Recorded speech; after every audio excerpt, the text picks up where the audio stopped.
November 22nd, 1961.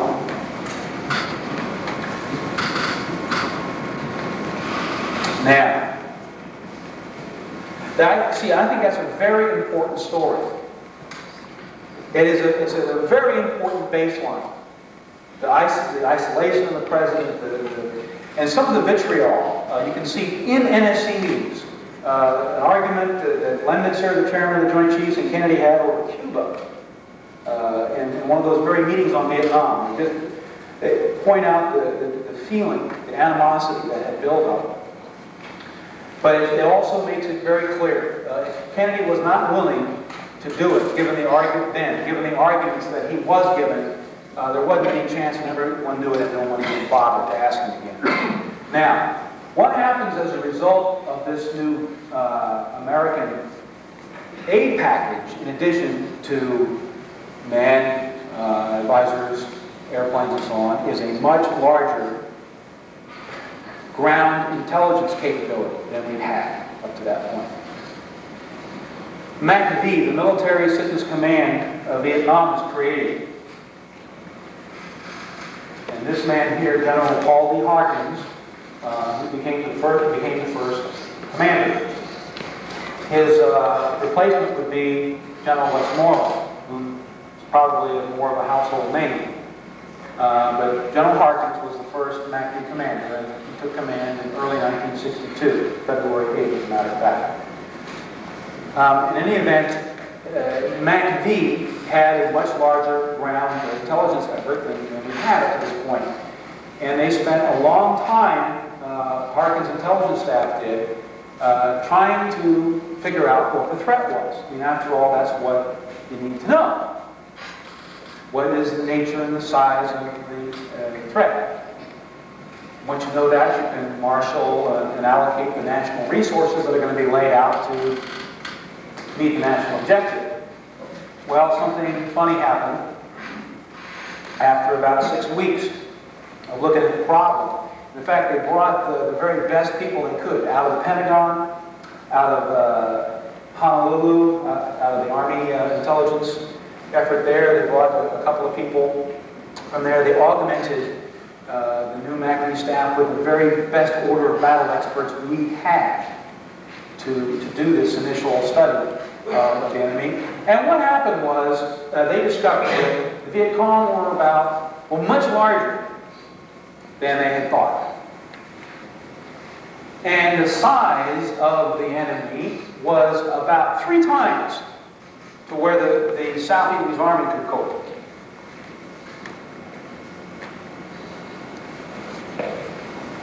Now, it doesn't make much sense to have an advisory policy if the force you're advising isn't large enough to do the job. So what this intelligence meant, if it were allowed to go back to Washington, D.C., was that there were really 2 U.S. options. Kennedy's advisory approach was not an option. Either we withdrew completely, or we sent in American ground combat. Those were the only 2 viable options. Oh, that's really what the intelligence meant. The only thing is, everyone knew what the answer was to the first alternative. The second one. Ground American combat was a no. Kennedy wasn't going to do that. So the long and short of it is that what the intelligence meant was withdrawal.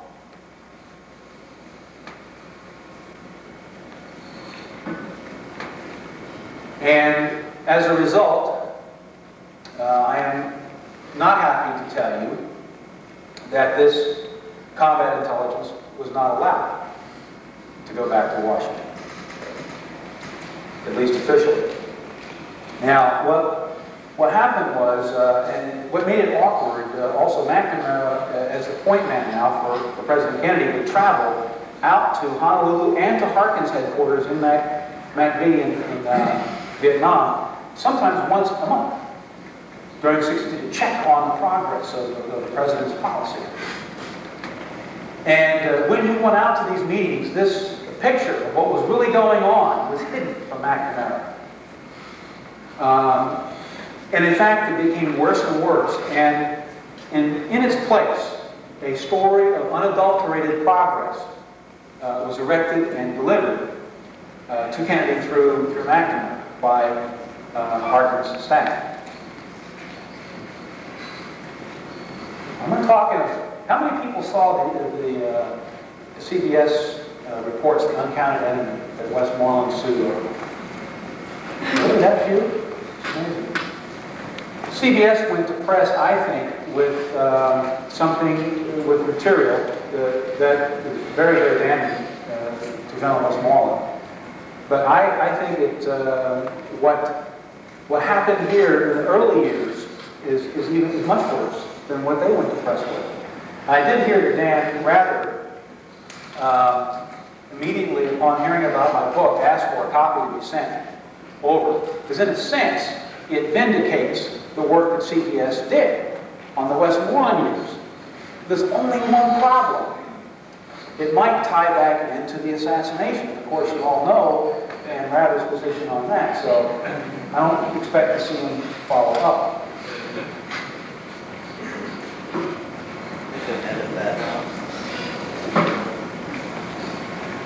Now,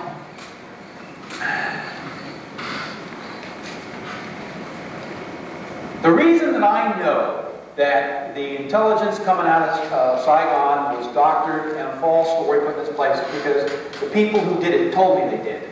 Okay, I happened to interview all of the living people, all those still alive, who were assigned to, or went out to augment MACV's first intelligence operations in 1962. And there are 6 that are officers that are still alive.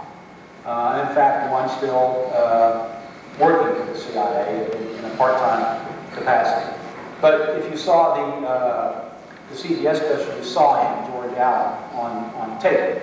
He was the CIA's top Vietnam analyst during the Westmoreland years, the later years. But he was one of the ones that was sent out there. And he was among the 6 people that gave me the interviews for what happened out there. And they told me they cut the figures from 40,000 to about 15,000 of Viet Cong.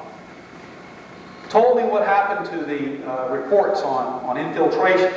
Told me what happened to all the statistics that they had put together.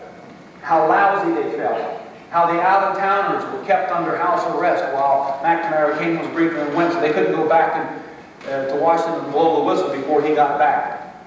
The story goes on and on and on. And I won't give you all the parts of it now. You can read about it in chapters 11, 12, 13 in the book if you're interested.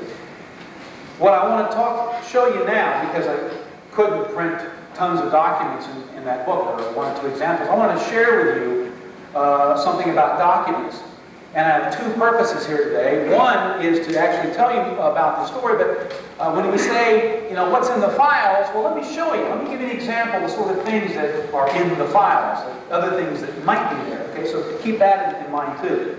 And finally, there was one thing for these folks to tell me that they did, you know, that all this intelligence was doctored. It was another thing to find documentary evidence of it. So, you see, it just so happened that there was an Army intelligence operation in Honolulu, as well as Saigon. The theater, we refer to it as CINTPAC, Commander-in-Chief Pacific. That is the theater command had some component commands, service commands. The Army component command was called the United States Army Pacific, USARPAC. And it is today again, too. But anyway, USARPAC, which was under CINTPAC, had its own intelligence operation, and they had live electrical circuits to Army Security Agency units on the ground in Vietnam. So they got the raw data, the same raw data that was being corrupted in MACV. They got it before it was corrupted. And they issued these things once a month, intelligence bulletins. And I asked, in the course of my research, I asked the Army to declassify their intelligence holdings in the Pacific Theater, and they agreed to do it. And this is an example of one of them. No trouble at all? No trouble at all. Did that surprise you? Yes. Well, at first it did, but see, we're talking about people here. In fact, we're talking about the Center for Military History. We're talking about historians, people who are interested in history. Some of them are civilians, some of them are military.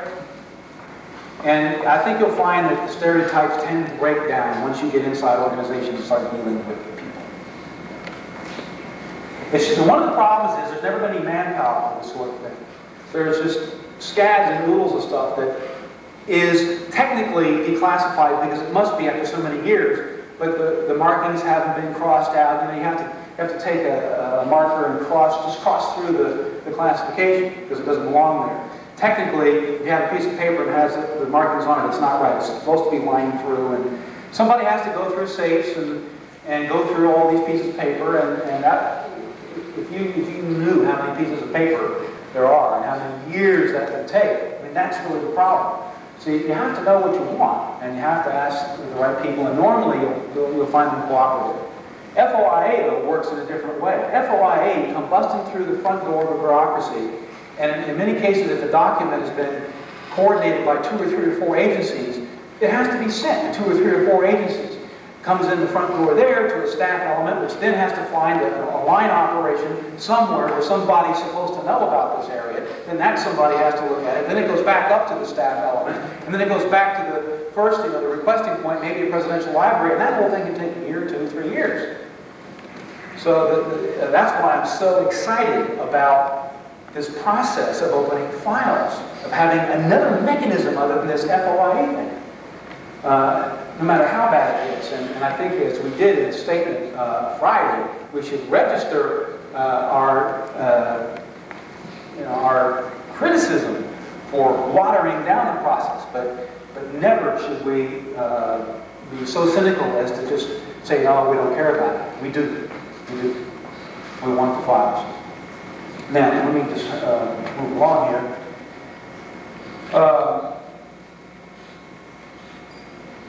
See, this is the story that was being told in USERPAC. While McNamara was being told that we were winning the war, and the irony of it is a lot of these meetings were in Honolulu, in Admiral Felt's office, and in another building, not a stone's throw away, there's an analyst writing this: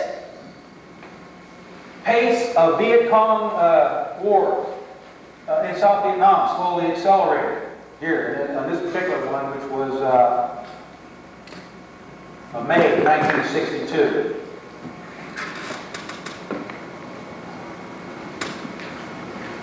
Communist Viet Cong violence continues unabated.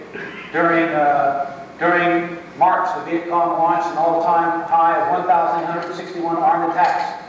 Blah, blah, blah, blah. I can imagine if this is what they told McNamara. Can you imagine this being the lead item in the McNamara briefing? Good morning, Mr. Secretary. Enemy is pressing hard on the shaky South Vietnamese government. That's not what happened. He was told, great and wonderful things. I'll have an example of that in a second. Unfortunately, we can stay here all afternoon, so I'm going to just give you a couple of examples. In fact, here's one where he went all the way to Saigon in May. And I asked for these to be declassified, and they were. There's Robert Strange McNamara himself. That's his name, it really is. All right, now, to show you how this works, I've taken an example of one of these briefings to McNamara. And this is the one in Saigon in May. And this is a one part of it that concerned the enemy.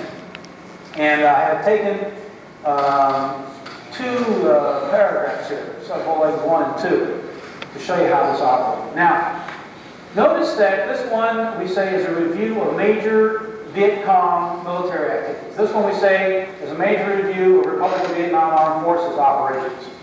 Okay. So we're going to compare the Viet Cong to our.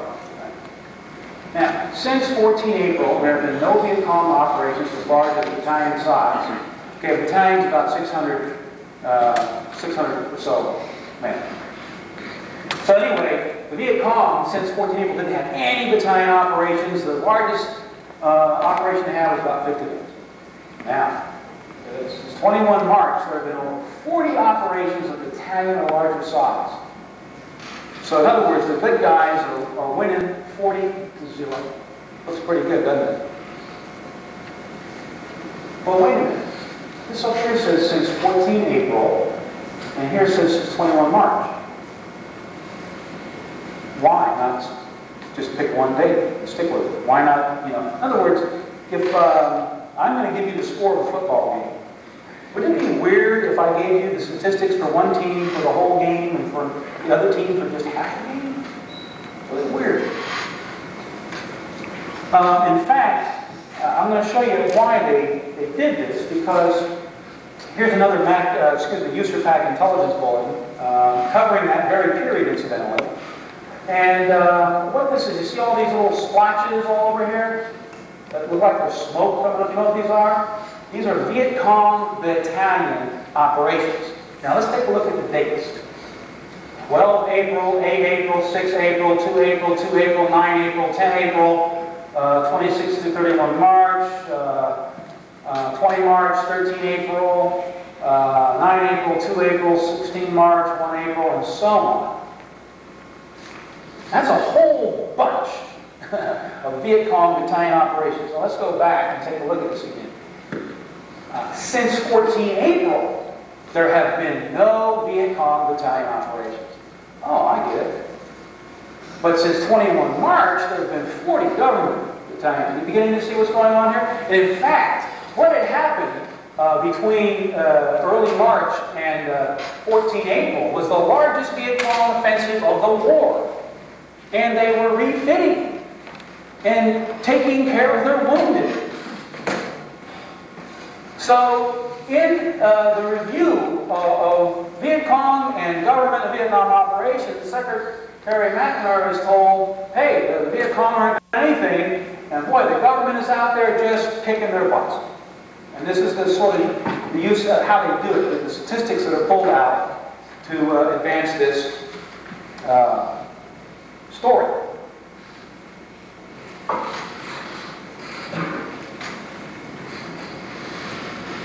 Here is a map, incidentally, that McNamara was shown.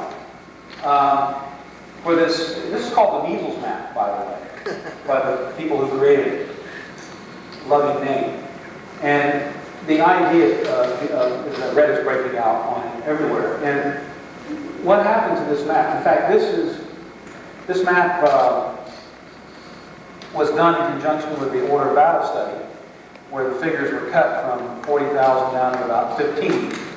And they'd forgotten about the map. And there was a rehearsal for the McNamara briefing the night before. And General Harkins and his staff walked into the rehearsal and he saw this map. Or not this one, but one that had a lot more, especially with the red and blue stripes, which means VC control. There was a lot more of that on here when he walked in and they took a look at it. And right then and there, edited that map. And General Harkins, according to George Allen and Bill Benedict and all the guys that were there in the room, to their total dismay and disbelief, Harkins directed while his intelligence chief, Air Force Colonel Winterbottom himself went up and peeled off the pieces of the acetate and switched the map around to make this one here.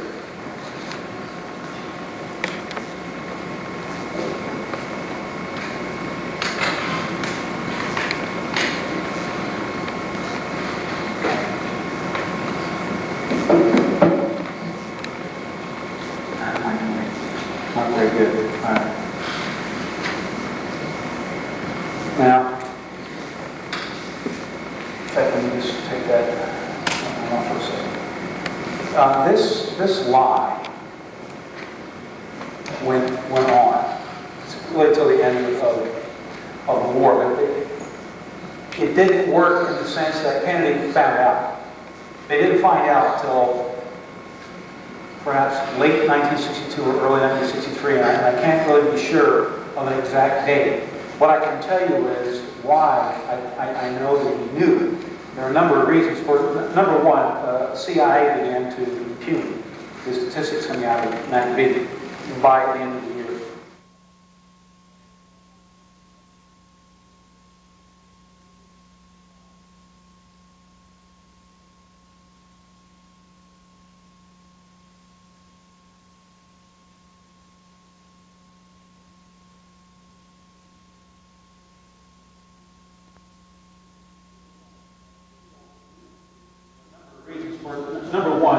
CIA began to impugn the statistics coming out of McAfee by the end of the year. And Hillsman's intelligence operation in the State Department, called ION, they also began to impugn these statistics. And Mike Forstall over in the National Security Council also began to take exception. There were a number of, in other words, there were a number of people who began to argue this. In addition to that, some of the military officers involved had come back to Washington and blown the whistle, or tried to. Now, they didn't fare very well, but there were a number of things that happened. People trying to blow the whistle, and some other intelligence organizations sending reports which got to Kennedy's desk, that lead me to conclude that no later than January, February of 1963, the genie's out of the bottle at the top secret level. There's no doubt that Kennedy knows. Now, by February or March, what happens is rather extraordinary and tragic. Kennedy decides he's going to get out of Vietnam, good, but he decides to wait until after his re-election, bad. In other words, we're going to go for almost, not 2 years, but what, a year and 9 months or so with business as usual until the election. Now, I take great umbrage and with that. I don't like it, and I said so. And Arthur Schlesinger, to his credit, agreed with me, but very begrudgingly, I thought, in his review in the New York Times. You see, because I just don't think you can do that. I think Kennedy should have gone public and taken the risk, maybe not getting re-elected. Nonetheless, he decided that even though he could cope with the truth about the failure of his own policy, he decided that he was too weak politically, or didn't have enough to go public with this. So we end up with this really weird plan. What's the strongest single piece of evidence, if there is a single piece of evidence, that shows that he had made that decision at that time? The strongest piece of evidence is probably Mansfield and O'Donnell in terms of a specific decision. Although I have, you see, the other thing I have, George Bundy told me, excuse me? You mean they say it? Yeah, that he said specifically, not only that he was getting out, but that he was going to be the most unpopular president in history for doing so. In other words, the idea was pulling out, not in a winning scenario, but knowing full well that the whole house of cards was coming down on him. I questioned with George Bundy about this. I figured as Kennedy's national security advisor, he should have been in the loop. What George Bundy told me was this, that it was he acknowledged the time frame, but told me that this was a plan, an agreement, he said, between Kennedy and McNamara. And what it involved beyond what they said about it, which was very little, no one else knew.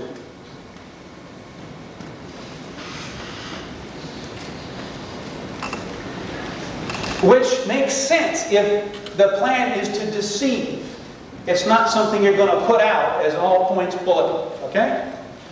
If the idea is to deceive your opponents, I would expect very little hard evidence in documents. The whole idea here is that he's going to pretend like it's business as usual. But it's tricky. It's tricky. The other thing he's going to do, he's being criticized by Mansfield. One of the reasons he takes Mansfield into confidence is because Mansfield is hammering him weekly on the Senate floor, as are Hickenlooper and several others. So there's a two-part plan here, really, to withdraw from Vietnam after his re-election, but to begin the withdrawal process during the campaign. to begin to withdraw 1,000 people during 1964. Now, the problem with that is that if you withdraw people from Vietnam while we're losing, you have the same problems if you're pulling out anyway. So now, the fiction of winning becomes important to John Kennedy. And there's some irony here, because whereas the function of the success story initially operates to constrain Kennedy so as not to precipitate an early decision on withdrawal, now it is used by Kennedy at the top secret level to justify precisely such a withdrawal.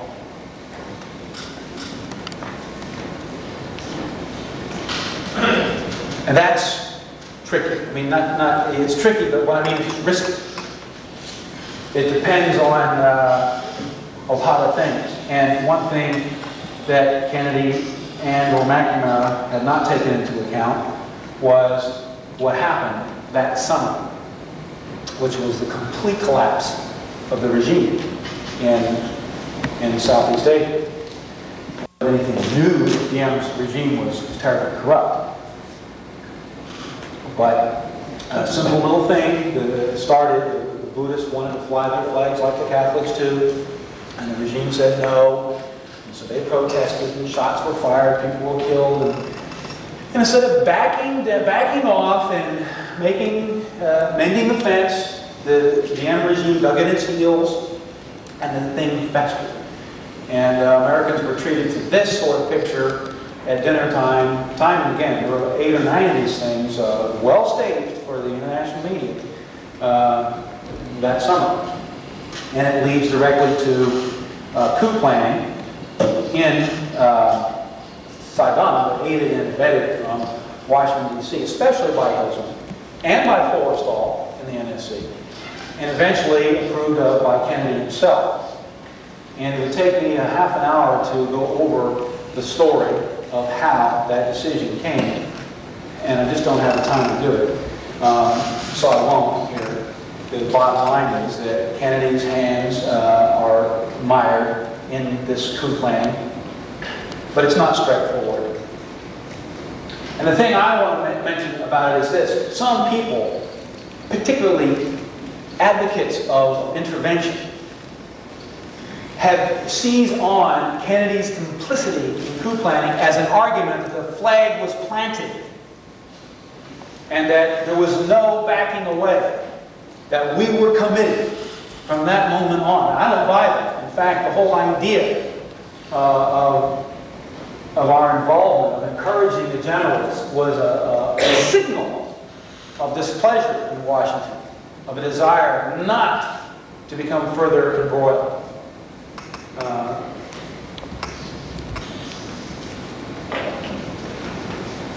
For our standpoint, the thing to take away from it right now is this: that the collapse in Saigon is now making it very, very difficult to continue this success story. So, Kennedy needs a recommendation, and he needs it fast. He can't wait until 1964 to start the withdrawal.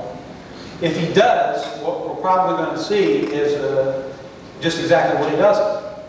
He'll have to, in an election year, be faced with a decision in a losing scenario. So at least now, if he can start it, at least he starts it, and then it gets bad because of Diem's fault or whatever. I don't know how all the components of it. All I know is that in the summer of 1963, the withdrawal plan is accelerated.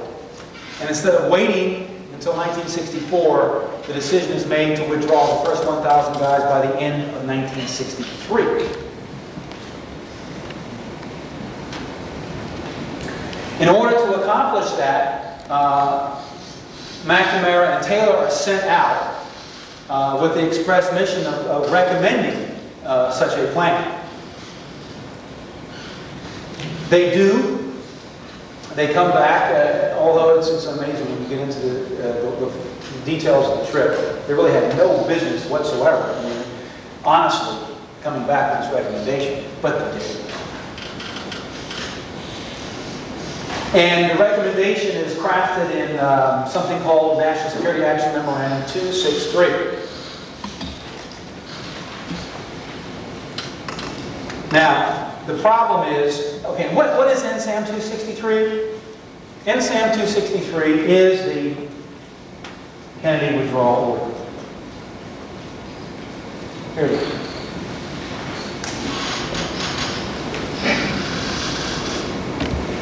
Okay, the meeting was on October 5th. The President listened to the recommendations of McNamara and Taylor after the trip. Then he approved those military recommendations in Section 1B13 of the report, meaning the McNamara and Taylor report.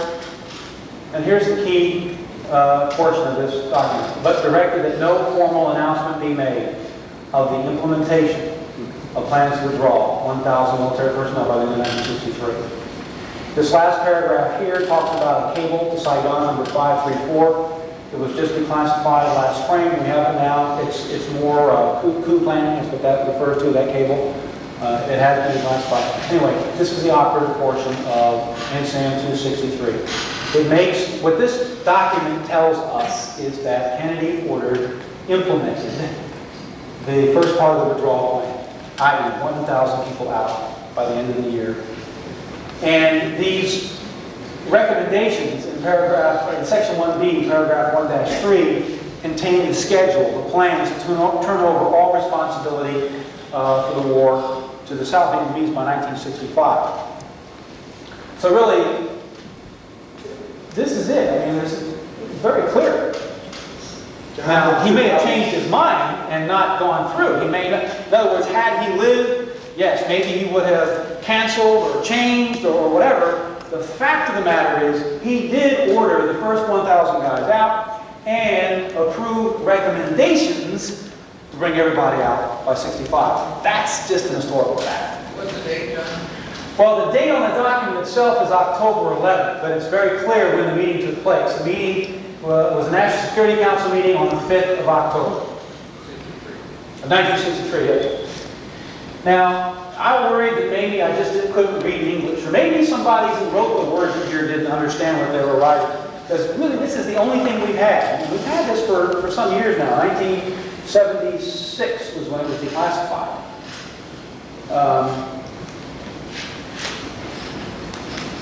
But, you know, the funny thing is, remember the Secretary of State who said he didn't know anything about any withdrawal plan? No one ever told him.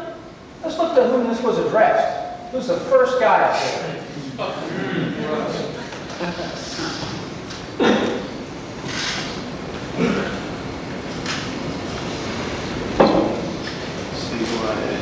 Now, last spring, there was another big declassification of documents by the State Department. And this is not a whole one, I have just blown it up so you can see it. I've excerpted just a couple of sentences. But here again, the President also said that our decision to remove 1,000 U.S. advisors by December of this year should not be raised formally again. Our decision. In other words, what this tells me is that a decision was made. In fact, what you're looking at are the minutes from the 5 October meeting. They have now been declassified.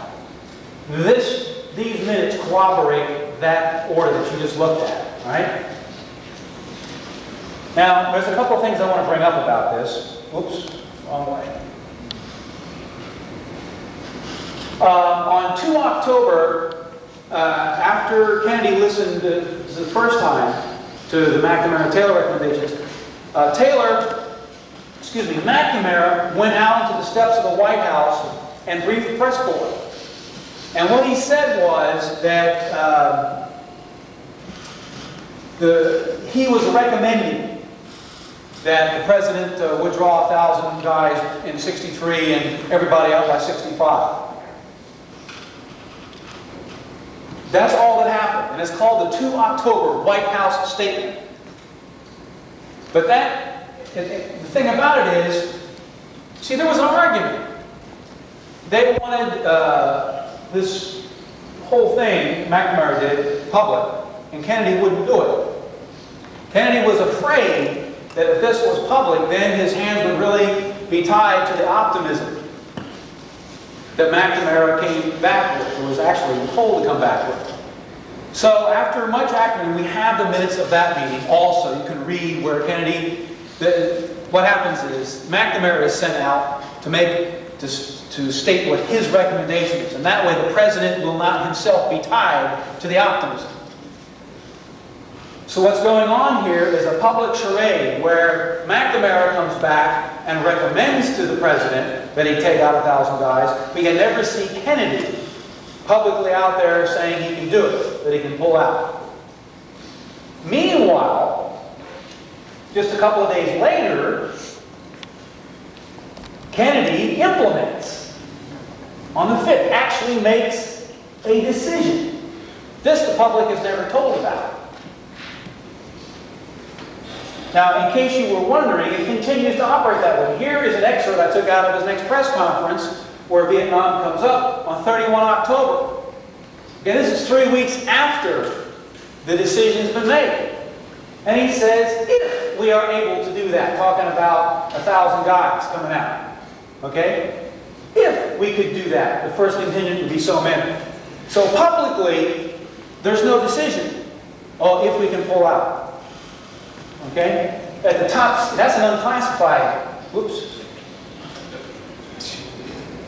Why is this going forward when I'm asking you to go backwards?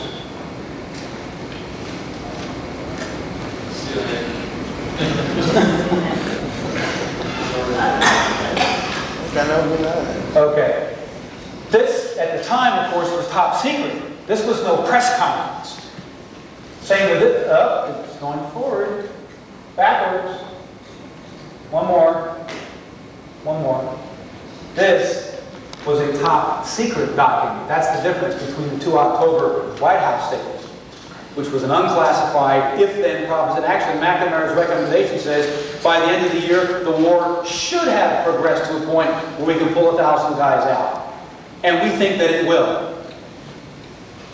So you have this public if-then proposition made by a Secretary of Defense, but at the top secret level, an order from the President of the United States. Again, the secret minutes of the meeting, and here, the unclassified press conference, if we do it. All right, that's... Now, Diem's murder, a few days later, leads to a decision to have a meeting in Honolulu. At least that's the first instance I can find out about it. After Diem was murdered, there was a meeting going on in the NSC when the news came in that Diem had been murdered, 1 November. And the records of that meeting have been, quote, lost, unquote. What we do know, there are 2 cables which go out from the State Department that night after this meeting about Diem's murder. And in one of those, Rusk announces a meeting in Honolulu on the 20th of November. It's an extraordinary meeting. And it was extraordinary because of the participants. Instead of just McNamara, this time we're talking about Rusk, Ambassador Lodge, and General Taylor would have been normal. Who else? Where is, oh, here we go. McGeorge Bundy, the NSC chief, is there. CIA Director McCone, Budget Director Bell. This is an august crowd up here.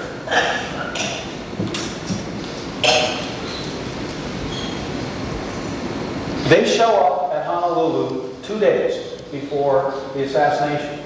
I did this. I just showed a slide. What this is, we call this a withdrawal sheet. And this tells me that I'm not allowed to see this one. These documents concern the Honolulu meeting I'm talking to you about right now. One's secret, one's confidential. They're still classified.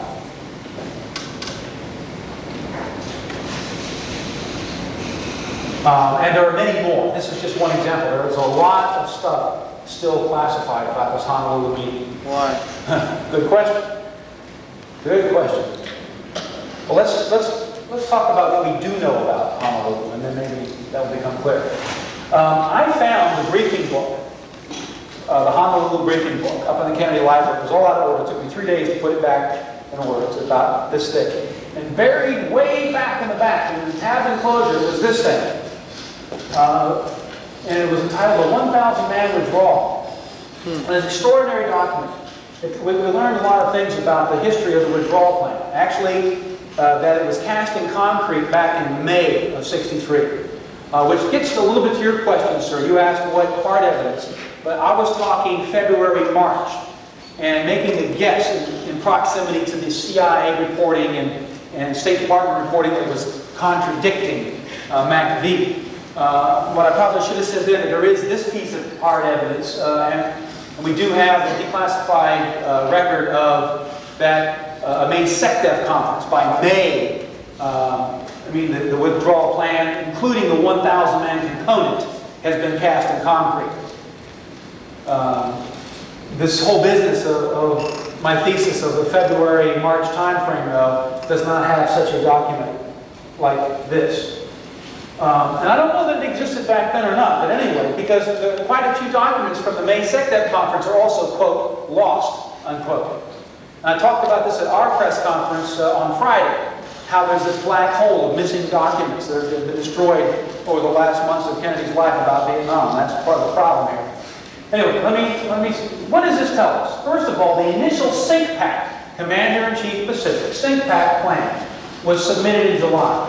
Okay, the May SecDef conference ordered the withdrawal plan to be, put together and sent up the chain. So SINCPAC sends their proposal back up the chain in July 1963. They propose a 50-50 mix of unit and individual personnel. Well, what that means is 50% of this withdrawal is bogus, basically. In other words, people can just, who are sick and or for some reason taken out of the theater, just not replaced. But they could be replaced later if you want. So the 50% that's going to be in real units, real billets, real jobs, that is a real withdrawal. But in October, MACV recommended to change this to 30% units and 70% individuals. Now, none of this stuff has been approved by McNamara or Kennedy. And what's going on here is a progressive watering down of this 1,000-man withdrawal. Not only that, they're changing what sort of units are going to be withdrawn. And these columns here, no, you can't read, it doesn't matter. This column here is the initial plan, and this is the, quote, approved plan. In other words, by November 20th, 1963, somebody has approved this plan. That somebody is General Taylor, the chairman of the Joint Chiefs of Staff. McNamara is being briefed for the first time in Honolulu with this. And therefore, these holes here would indicate what units have been deleted. What units had been in the initial withdrawal plan, but are now no longer going to be withdrawn. And the type of units they are machine gun platoons, the herbicidal aircraft, the air defense aircraft, the reconnaissance aircraft, all this stuff that was going to be withdrawn from Vietnam is no longer going to be withdrawn. And in fact, the only thing left in the withdrawal really is a couple of MP platoons and some civic action medic teams. And only really 300 in units. So that in essence, a plan originated by the President back earlier in the year to withdraw 1,000 men from Vietnam ends up being really an accounting exercise that can be handled by a personnel clerk somewhere.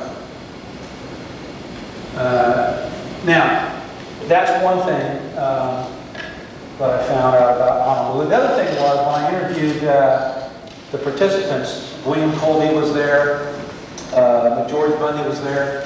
What happened at this conference was the military, or MACV, told the truth, really, for the first time about how bad the war was going.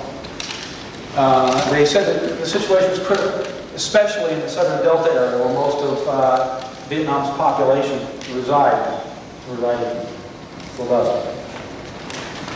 Now, it's funny that, let's review the bidding here. The military and the civilians told Kennedy the war was going so bad that he had to send in several U.S. combat divisions to save the day. Okay? That is November. Even you can find that argument goes up to December 1961. At the first conference that MacBee attends, first Secretary of Defense conference MacBee attends in February 1962, we're winning the war. We haven't sent any ground divisions in. There's a sudden reversal to this optimism. I showed you some of the documents. I call this the optimistic interlude. We're losing the war as long as they're trying to convince Kennedy to send in combat troops, and he won't do it. And so now we're winning because we're afraid he's going to pull out. And the story continues all the way up until 2 days before the assassination.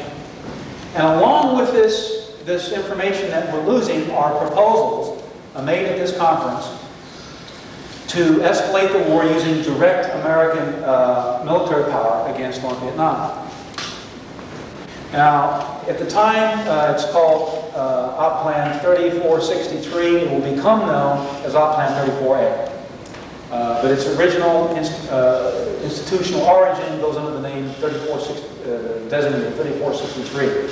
And the planning actually began, as I tracked that back also to May of 63, at that same SecDef conference where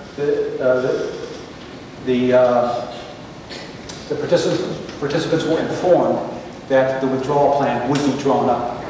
Well, they drew it up all right over the course of the summer and watered it down. Meanwhile, also being drawn up was this plan 3463, which became 34A, which had a variety of measures. Several hundred different types of operations were envisioned, from little raids and little intelligence missions to actual bombing. So it was a wide spectrum of measures that were being put together as part of this package to strike North Vietnam. Now, there was a big argument over these proposals. Several people objected. I know that Bill Colby did, and was basically told to go away or to sit down by Robert McNamara.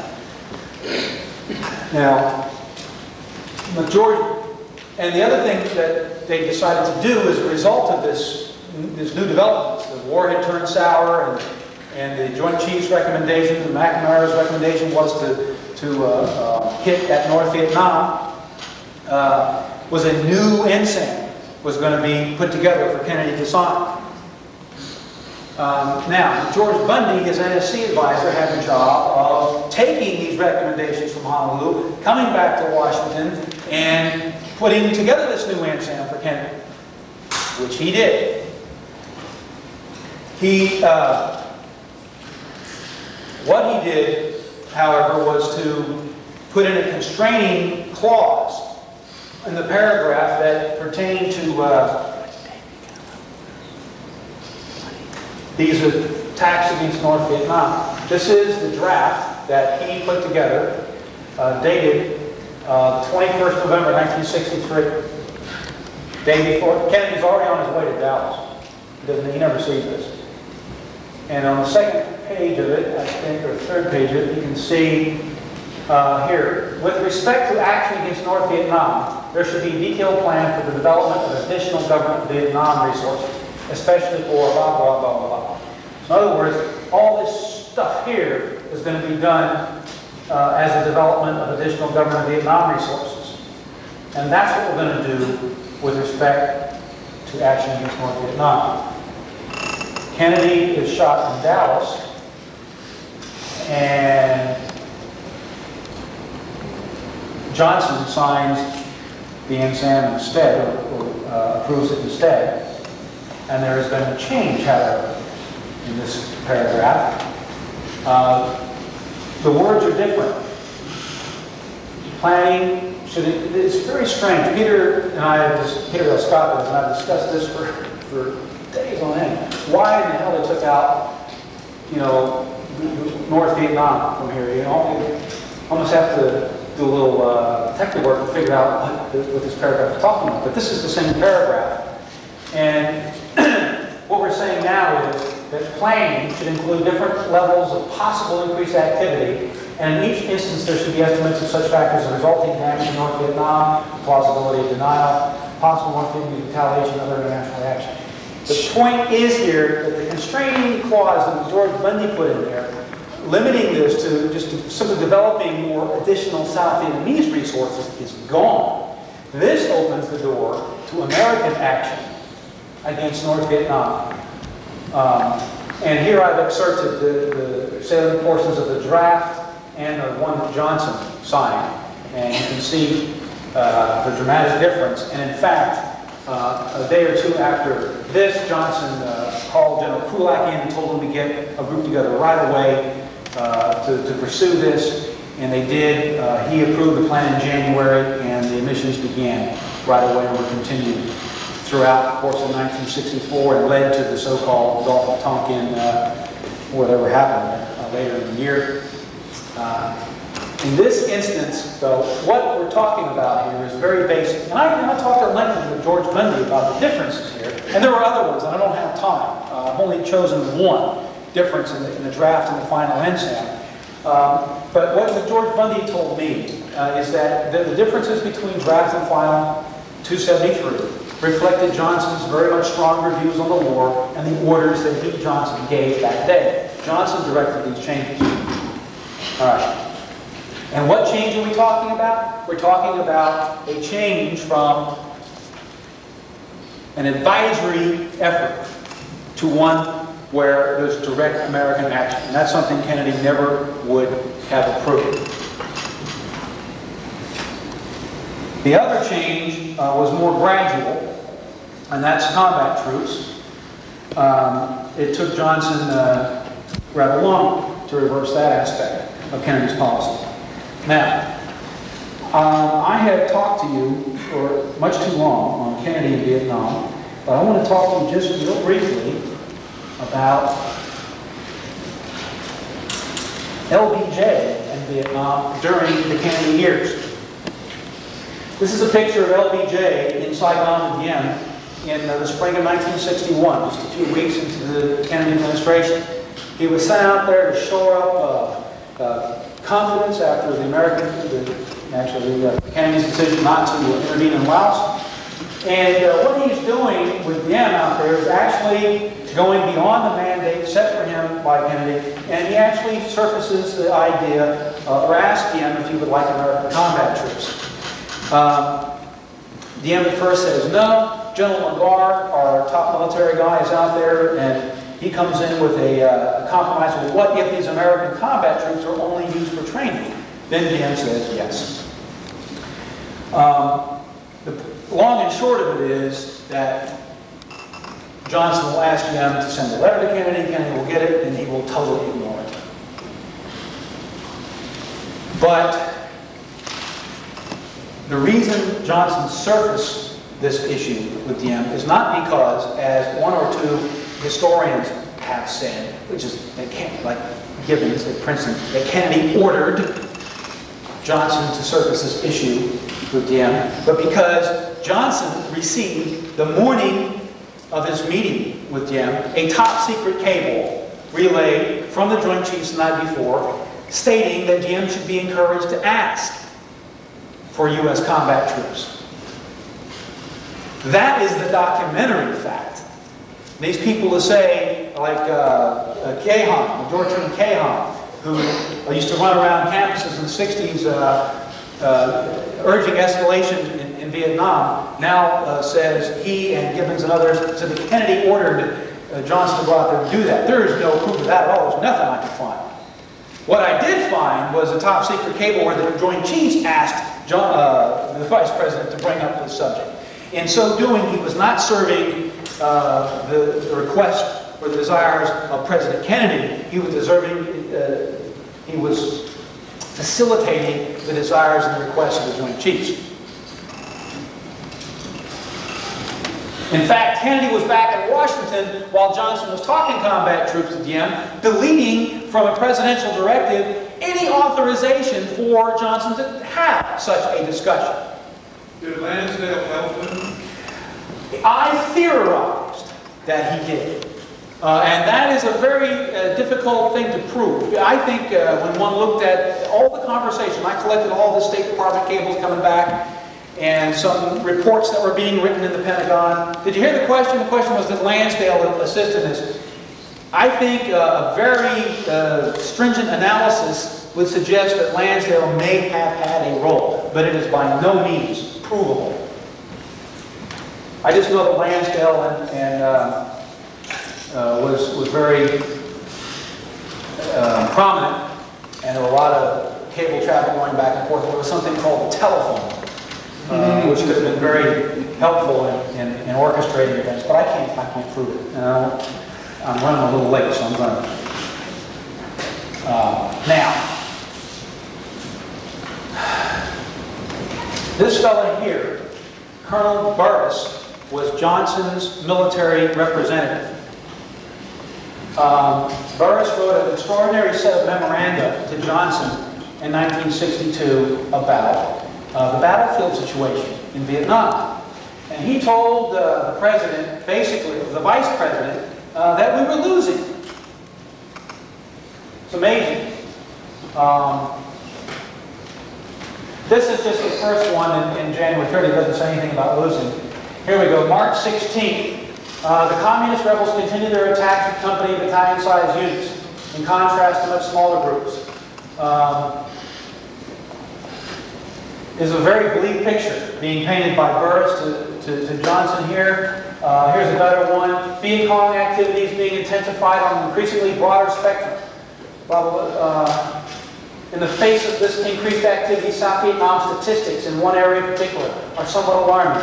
Desertions from the regular forces have increased to 1,000 a month. I'll just try and cut to the chase here. What's going on with these documents is that Burris has got access to some raw data somewhere and is feeding to Vice President Johnson the very same data that I discovered in the USERPAC bulletins. Viet Cong operations in the month of March reached an all-time high of 1,861. And just to make that point here, there's a little excerpt from the May 1 USERPAC bulletin, which matches the Burris memos. Anyway, I interviewed Burris about, where did you get this information from? The boys in the woodwork, he said. Who are the boys in the woodwork, I said. He said, well, Winky, you're one of them, you should know. So he never did. He said later on, McCone put a stop to what I was getting from the boys in the woodwork. Of course, McCone at the time was CIA director. So my assumption is that he was able to get access to the USERPAC bulletins or some other version of them. And so Vice President Johnson, while Kennedy and McNamara were being lied to systematically about the state of the battlefield, was being provided with not just the concept that we were losing, but with the very statistical indices which underlay that failure on the battlefield. Now, I find it objectionable and startling that in anything, any major foreign policy issue, that the Vice President should be briefed differently than the President, but especially one where the lives of soldiers on the battlefield are at stake. And the implication is that this information is coming from the CIA. Well, yes, you can take that implication if that's what the boys in the woodwork mean. I know that he probably didn't want me to include the boys in the woodwork, but when I went back to my notes, and if I deleted boys in the woodwork everywhere where they were, there would be all these holes everywhere, because the boys in the woodwork were so prominent. And that would include some passages pertaining to the May 1961 visit, which you just don't have time to go into. Somebody was rehearsing Burris and telling him what he could and could not say to his boss, the Vice President. Very strange. If he's saying you were one of them, maybe talking military intelligence. Could be. Could be. Anyway, I searched as I may for any indication that Johnson told Kennedy what was happening. And there is none at all. And in fact, what he does say in his own memoir, if you read his book, Vantage Point, talks only about, we were winning the war. And here are the same men advising him to send in combat troops as they did advise Kennedy. He had an argument with Goldwater over that, said he would never send American boys to Asia. And of course, well, here he is announcing the Gulf of Tonkin crisis, signing the resolution, and talking to his advisors in May of '65 after intervening. Now, I have just one closing set of remarks to make. I want to try and step back and talk about what I think this means on a much more fundamental level here. See, Kennedy's own public duplicity on the issue of intervention has made it all too easy for the Johnson apologists to seize on them as proof of JFK to send in combat troops. The Kennedy apologists, on the other hand, who ignore Kennedy's public statements, they're not helpful, they subvert the truth too. The fact is that Kennedy, time and again, made statements that were anti-withdrawal, while at the top secret level proceeded with a withdrawal plan. However high or noble he thought his larger purpose was, in carrying out such a duplicity, he besmirched his own reputation and that of the office that he held. The real question posed by the Janus-like nature of Kennedy's public and his private comments go to the core of the American political system. What is the legitimate national interest? Who shall decide it? When is it permissible for the President to mislead the public about his intent with respect to war or with respect to anything? Is there a higher end which justifies such a means? If one president can deceive to get out of a war that he helped to get into, cannot another president deceive to get into one? And that's precisely what happened to wit Johnson's promises in the campaign of 1964. You see, what was going on here is that Kennedy's problem is how to disguise a withdrawal, and Johnson's problem is how to disguise an intervention. The questions posed by the behavior of both presidents, Kennedy and Johnson, go beyond the Vietnam War and strike at the very heart of our political institutions and Western moral and ethical tradition. In order to exercise our duties as informed citizens, we have to know what it is that we're voting for. These things said, however, there's no escaping the truth about the tragedy of Dallas, Texas. That day, history indeed was changed. It was truly a fork in the road.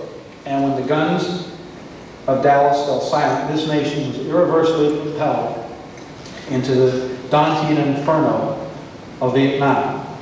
And this much, nothing less, we must face, lest history be repeated again. Thank you very much, and I'll take your question.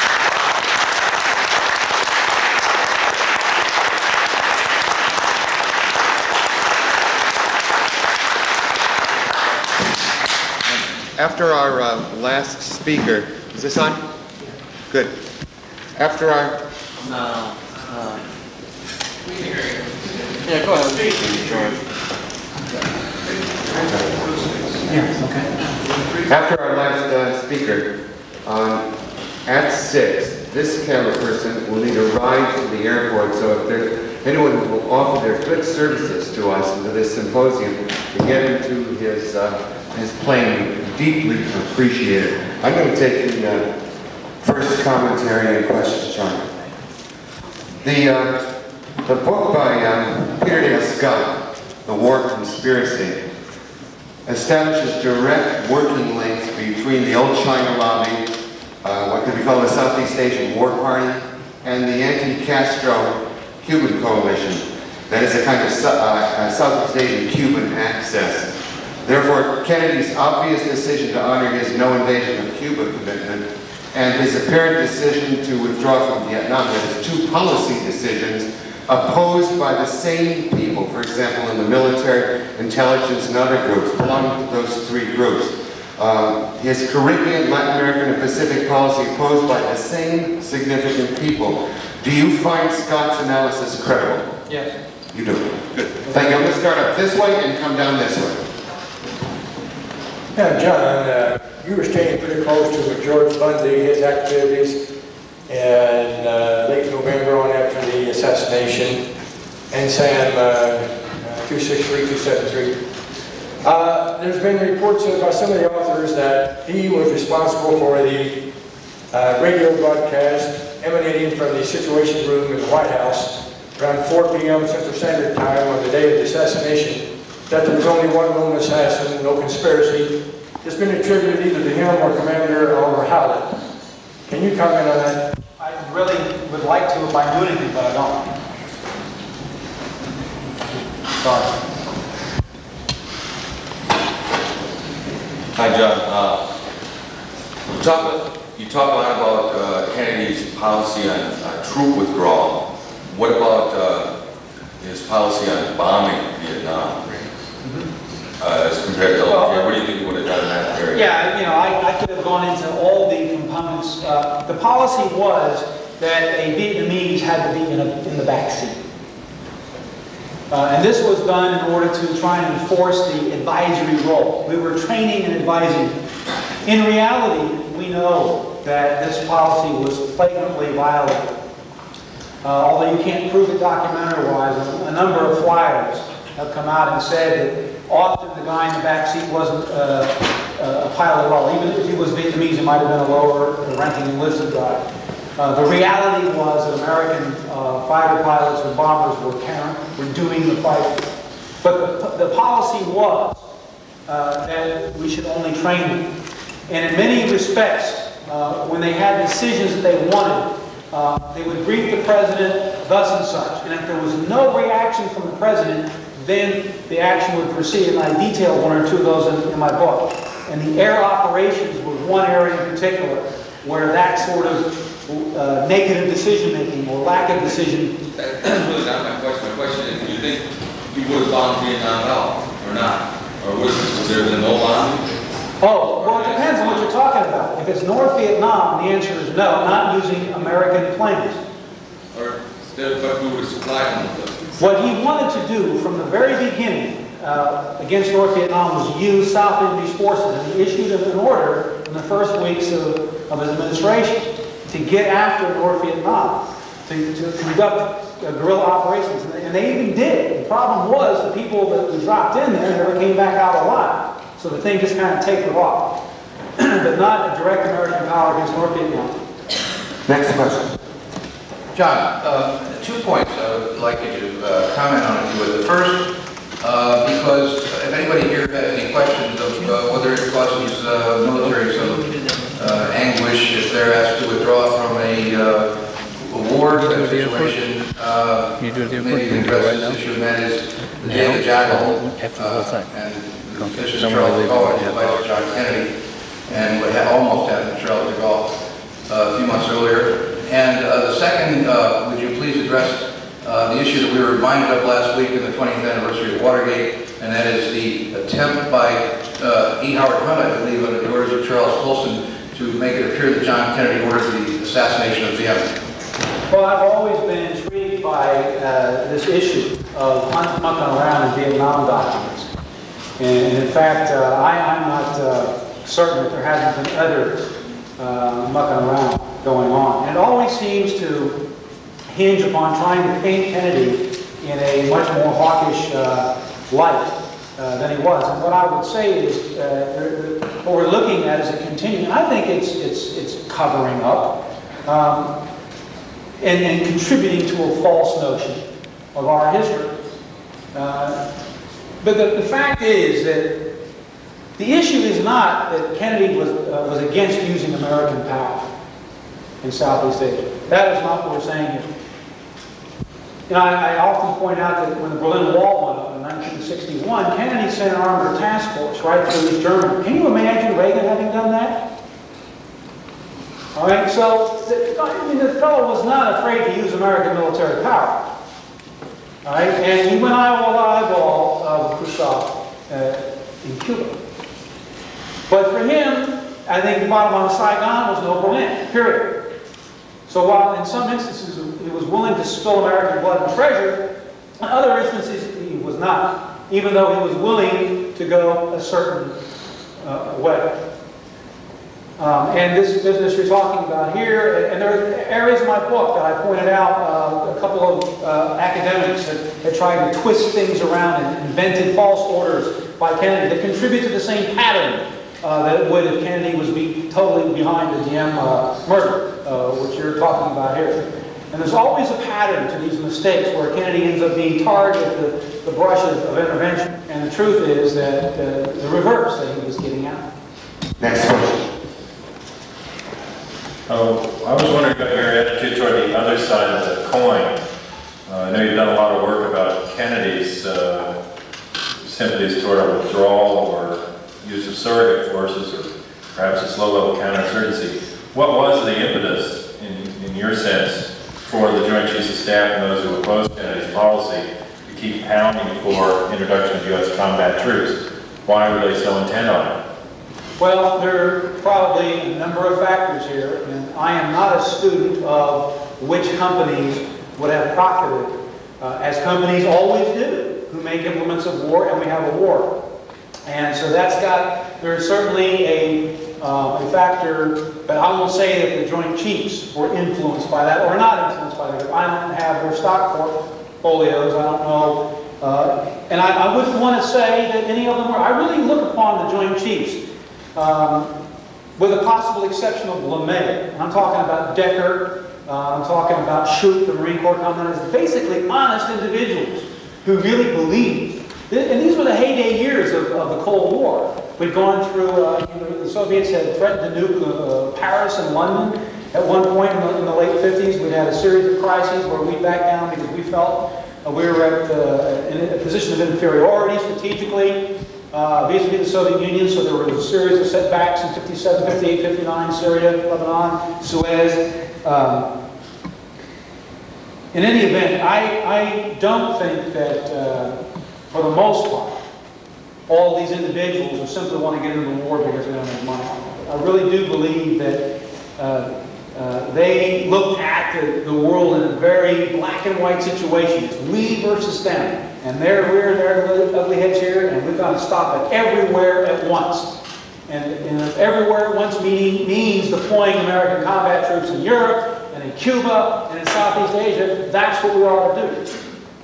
And there was a disagreement between they and Kennedy on going so far in so many places. Kennedy was told that he would have to declare a state of emergency by Walt Rostow just to take care of the Berlin crisis and intervene in Laos in 1961. And he would not do that, did not want to call up the reserve, did not want to declare a state of emergency. So he was, while willing to commit ground power in Europe, he was not willing to go as far as they were. But if you read the documents, I think there's a sense that we had to hold the line along the Eurasian landmass, including in East Asia, as part of the battle against communism. I just wondering about it militarily, John, because I wonder, now it seems that the surrogate forces and counterinsurgency, low intensity conflict seem to be the battle of choice, Right. rather, and whether or not this. Well, there was that argument too. I mean, and that's what Taylor represented: flexible response and introducing new concepts. Frankly, even up to the point later on, we got 500,000 guys in there. It was still the Army, and there's been a good work on this called the Army in Vietnam by Andy Dobrinovich. Big Army never could get rid of plains and Normandy type of scenarios. The Gulf War. That's the sort of thing we do well. Lesser meeting threats at lesser thresholds is not something that the Army is historically trained well for taking it seriously and trained as hard for. And certainly was the case at that time. Next question. Yes, I'd like to get back to Lansdale, if I may. He was probably one of the most evil men who ever lived. He comes right out of jail at Thompson in California, and then goes into the OSS and begins to hang people upside down, dead by the heels and so on, in the Philippines, and so on. And he was was he not responsible for hiring Filipinos in the early days of the war, whether in Laos or elsewhere, to fight, or in Vietnam? Am I correct? Oh, I think there were a lot of, were there not Filipino medics and technical guys who worked on He had millions of machinery dollars that were given to him. that went into Laos with the A-teams. There were a number of them, I believe, yeah. He had millions of dollars to hire them. It's very much like Casey's hiring Argentinian mercenaries to fight the conflict. Now, when you interview, as I interviewed the A teams, the special forces guys that were in the White Star teams in Laos, and they'd often talk about the Filipinos, that they were technical specialists who worked on machine equipment and that sort of thing. The only other thing that I'd like to add is this. Kennedy was considering Lansdale for ambassador, and did not, indeed did not appoint him. Then Lansdale retires in 1963. Was he forced to retire in 1963? Yeah, it was extended. LeMay helped him do that. He retires on the 1st of November 1963. When you get the screenplay, if you ever do get that, I see the footnotes. I was the one who gave Stone the information on his whereabouts in November. Now, Fletcher Crowley's always believed, based upon this one picture, that this is the back of Lansdale's head. And Oliver approached me and asked me to look into this matter some more. And I really didn't I didn't do very much in the way of getting into the assassination of all this when I stayed in Vietnam. But since my book dealt with Lansdale extensively on Vietnam policy, and I wanted to look at his papers anyway, I agreed to do that. And I took a look at his papers, and what I found was a set of letters where at least half a dozen of them, he says he's going to Texas. And we know that he's in Washington up to the 14th of November, and that he's on the road after the 14th. And we also have a little slip of paper we found in a box that has the words Texas Hotel written on it, and a telephone number and a name in Benton, which is just north of Dallas. Now, we can't prove the time horizon, the date of this piece of paper, but it looks to me very much like he was headed for Dallas, Texas in November of '63. Thank you. Thank you. Next question. Going back to a question that was asked just a minute ago, do you think that these plans that were being drawn up in the summer of '63 on the coup, do you think they included the assassination of the DM brothers? Excuse me, could you ask that question again? Did the coup plans being drawn up in the summer of '63 include the assassination of the DM brothers? Oh, I'm sure in Saigon they did. They didn't want to, I mean, I can't say I'm sure. I don't know. I would presume that the generals who would try and get rid of him would probably consider killing him. In Washington, there's not a shred of evidence that anyone was contemplating murder of DM. That I have seen. It doesn't mean it never existed, but I've seen an awful lot of documents, and that never was discussed. Next question. In your research, have you come across any evidence that the policy differences on Vietnam, or otherwise tangentially, any evidence that people who disagreed with Kennedy would have gotten so far as to kill him? No direct evidence. That's why I told Oliver I wasn't going to get involved in saying who shot John Kennedy. I believe passionately now that the death of President Kennedy leads to the escalation of the war. Whether or not his intent to withdraw is part of the motive of the murder, to me, is a theoretical question. But I think it's a legitimate one.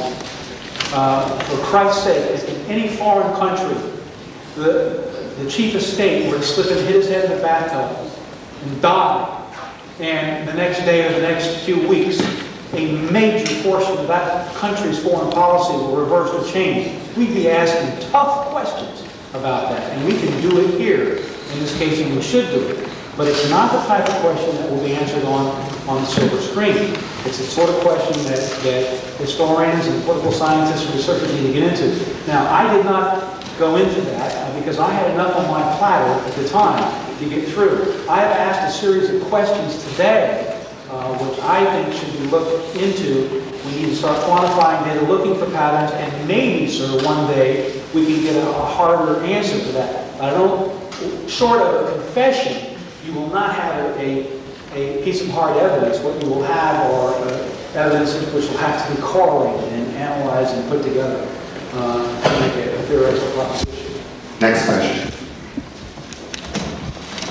In light of NASA 263, isn't the Honolulu meeting, November 2063, subversive? And if that's true, who was responsible for putting together that meeting? Well, Rusk is the one who mentions it first. Is it subversive? No. Is it suspicious? Yes. I mean, it looks kind of okay, right? Jim's been murdered. Okay, we're going to reconsider American foreign policy. What are we going to do out there? Do we have to do it that way with a big meeting? Maybe not. But there are some suspicious things about it. Maybe the timing. It could be coincidence. It could be a coincidence. But what I find, so many coincidences. Why is it just at this moment that all of a sudden McAfee tells the truth about the war, for example? Why does this diluted 1,000-man withdrawal plan, why is it never mentioned except at JCS level or below until 2 days beforehand? Why is that Plan 3463 never surfaced to the Secretary of Defense until 2 days before the assassination? There are a number of things which alone could be ascribed to coincidence, but when you start stringing them together, 2, 3, 4, and 5 of these things, all together they have a nature which looks like something more than coincidence. Next question. After reading your book, I called up and interviewed General Victor Krulak and George Bundy. And I noticed that, I tried to phrase things carefully, but it became clear that they were very, very reluctant to talk about the Honolulu Conference, even though Bundy obviously taught you at some point. He was instantly amnesiac about the whole thing, as was Krulak. First thing he told me is he wasn't there. Right, and Krulak even denied going on the McNamara-Taylor mission, although he developed evidence contrary. Krulak didn't go. That's why he denied it. He was right. I understand that, but I'm saying he claimed, I should say, what he claimed was that he did go on that to me.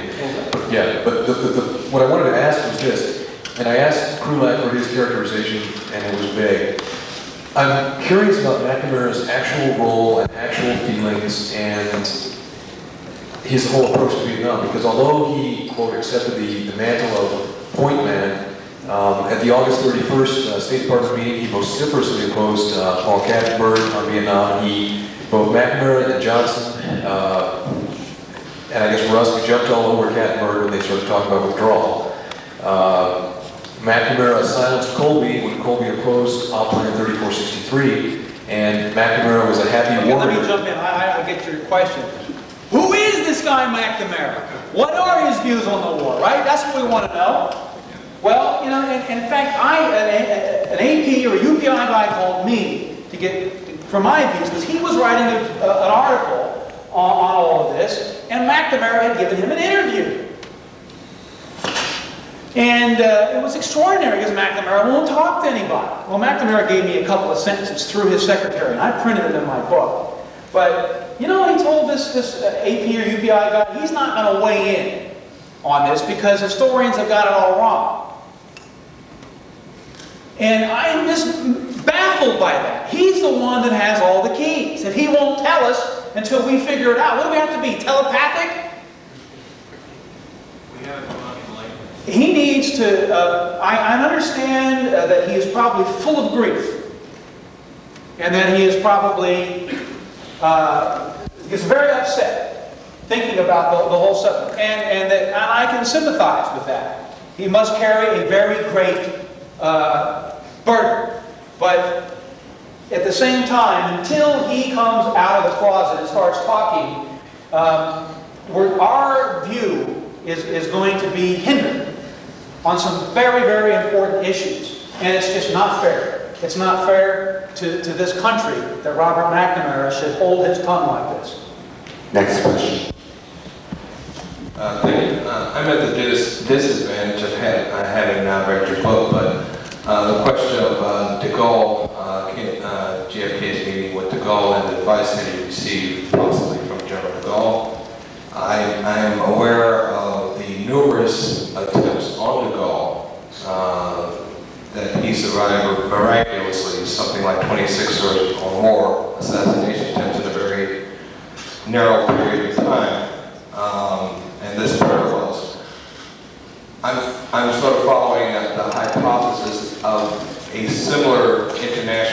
possibility that we're going after both men, and there's evidence to look in that direction.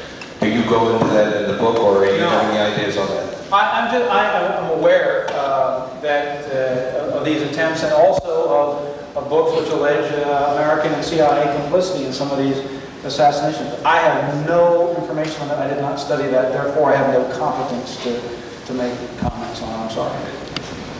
Next question. You've done a stupendous job at finding this rift, this big chain, and especially at the crucial point of when JFK is killed, of change in policy, reversal of policy.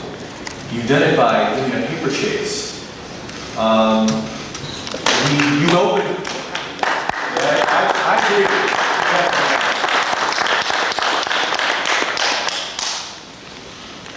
We don't expect to find somewhere in there where it says Lansdale to so-and-so, let's kill Kennedy, okay? It would be stupid. Okay? If we found it, it would probably drop it. We couldn't believe it anyway. But the thing is that there might be other things of the nature of, if there is some anticipation by people that are crucial that this change, this policy is going to be reversed in some way.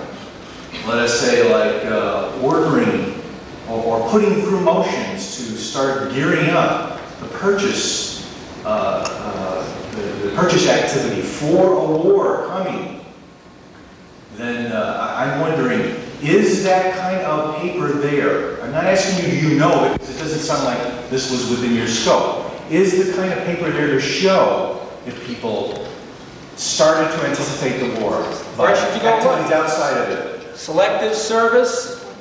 Manpower. John Judge has talked. John, I don't know where he went. Helicopter.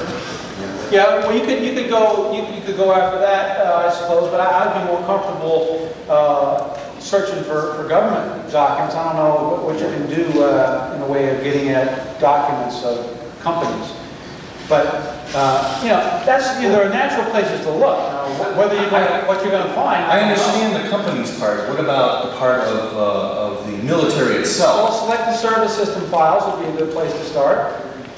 Okay, that would indicate planning for manpower levels. The logistics side of the equation would be a really fruitful area to look at. John, there's been some work done in a couple of areas, and I'm interested in it, but I don't have the capabilities or facilities. But futures is a big. And I don't want to tip off some of the things that I sort of picked up, but could you kind of fill us in a little bit on yours and any suspicions you might have on it? Well, not the only thing. Okay, let me just say. First of all, I wouldn't want to harm any ongoing research. Second of all, let me just. But I will make some comments. Right? Lansdale, ONI. We've heard a lot about ONI, right? And Oliver kept talking Army intelligence, because there's an MI unit that was told to stand down in Dealey Plaza. So that's sort of a negative thing. I don't really understand that. But here, what I keep running across is something rather different. Now, let's talk about this intelligence game that I've been discussing here today. MACV J2, Air Force Colonel Winterbottom, and SIGPAC J2, which controlled what happened in Honolulu, was an Air Force, probably brigadier or colonel. And the DIA, the cap to the whole military intelligence system back in Washington, was run by the Air Force. And then Lansdale is an Air Force colonel to become general. And then Burris is an Air Force colonel. And so there's a lot of, I don't know, maybe that's not even worth looking into. But I'll just say that. John, next question from Jerry Pollock. This is kind of in another context, but I'm wondering whether you have an opinion on whether it fits in.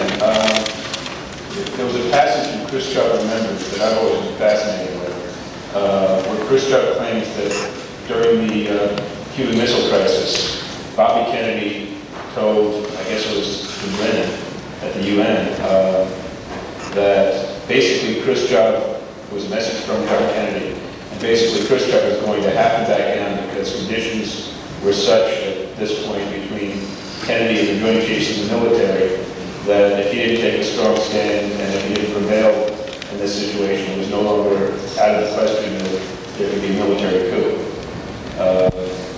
Any thoughts about that? Yeah, I've heard about it. I don't know what truth there is to it, but it seems like a good threat for Bobby Kennedy to use the Khrushchev.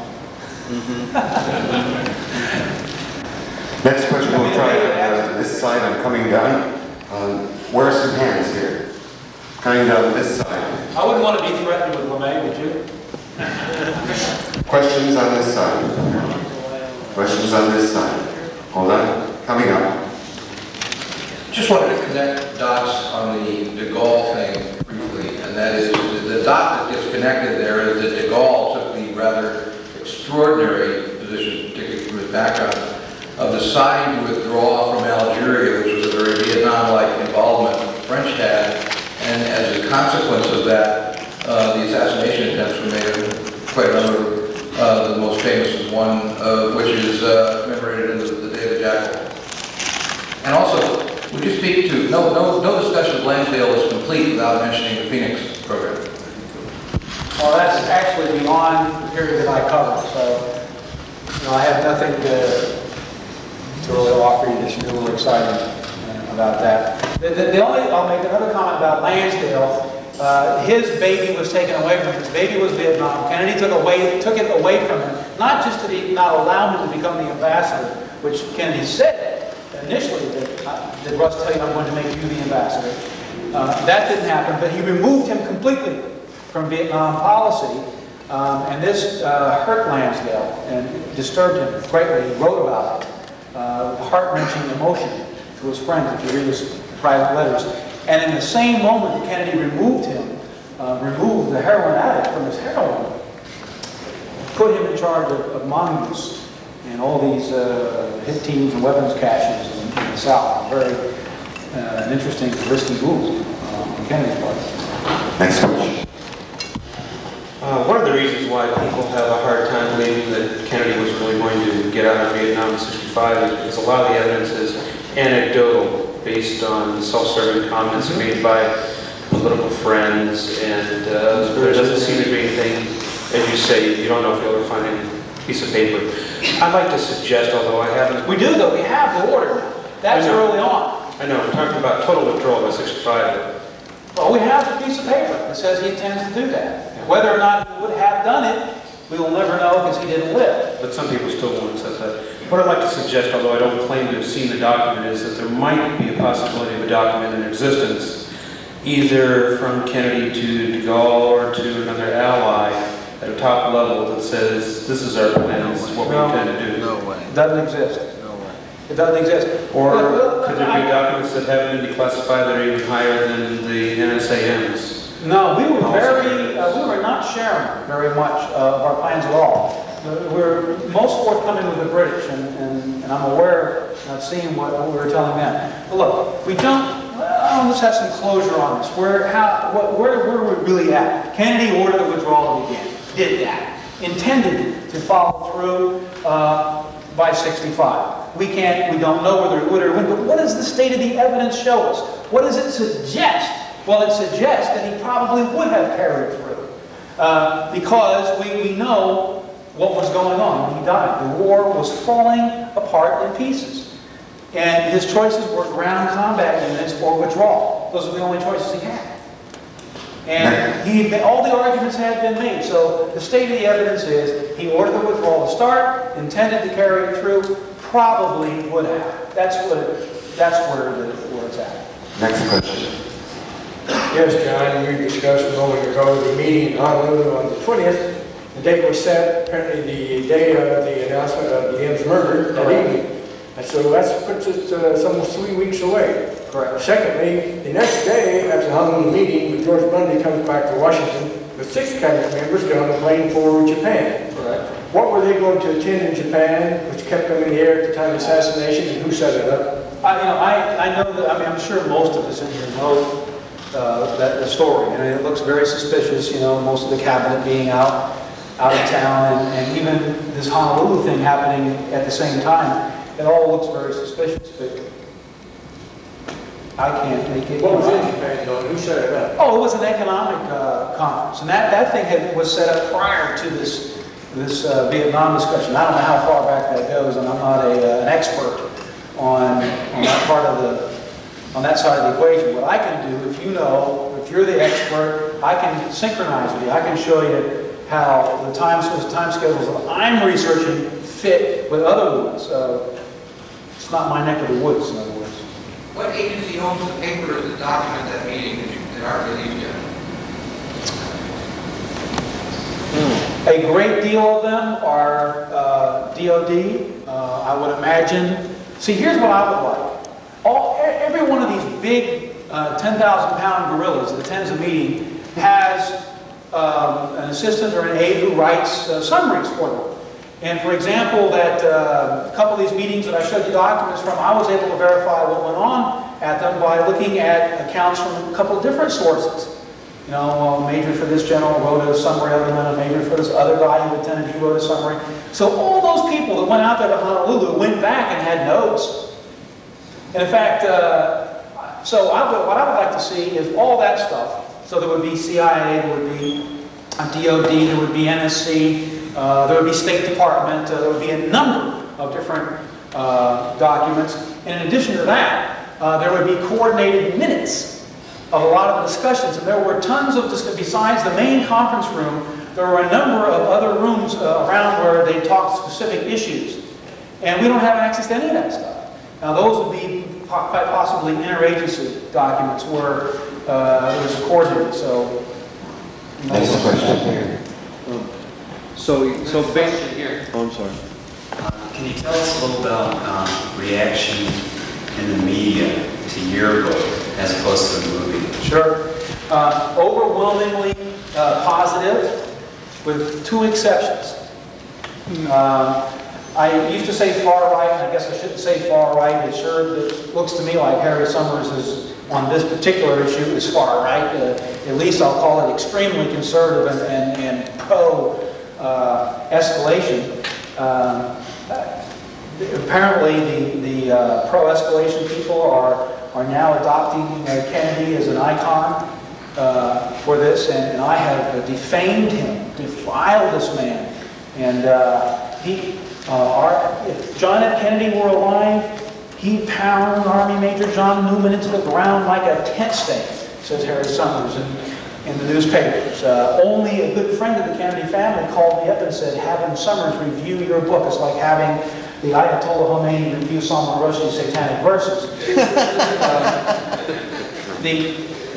On the far left, you have Alexander Coburn, who knows nothing at all about Kennedy and Vietnam, pretending like he does it, attacking me, and now the latest is Noam Chomsky. He probably knows a little more than Coburn, but again, this is not his area. But the problem here is, as John Judge said the other day, I believe to this group, there's a reluctance to admit that even a little ounce, one little drop, maybe just one little drop of goodness could come out of Kennedy. But it's even deeper than that, because you have this sort of dogma of historical determinism, where individuals can't influence history. There's this dialectic, and therefore the notion that had Kennedy lived, history would have somehow been different is scandalous. And it's particularly scandalous because it's in a book that has documents to back it up. It's not just some kooky Birch Society or whatever.